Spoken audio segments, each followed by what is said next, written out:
全指南。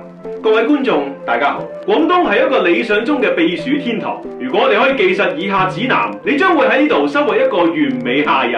一、遮係出門必帶裝備，因為無論出門之前嘅天係藍色嘅、白色嘅、黑色嘅、綠色嘅、紫色、黃色、紅色。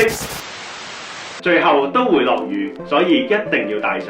二、熱情嘅廣東人會經常約你出街，但係唔好輕易應承任何一個從朝早10點到傍晚5點之間嘅邀約，唔係嘅話，大家就再都見唔到你噶啦。三、記得要開冷氣，更加要記得熄冷氣。如果你離開屋企一段時間之後翻到屋企，發覺涼浸浸嘅話，請即刻問身邊最親近嘅親戚朋友借錢。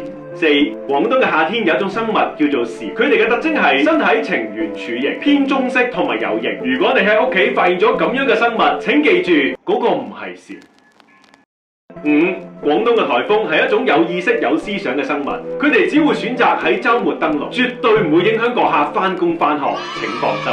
六、請記住，廣東戶外嘅地下係唔會有餅乾碎嘅。如果你喺雨後夜晚出門行街，覺得自己好似踩喺餅乾碎上面，有好多脆脆嘅觸感，請無視，唔好望，直接向前走。當然啦，以上嘅事項只會喺極少數情況下發生，絕大部分嘅情況下，廣東嘅夏天都係美麗宜人嘅，歡迎前來。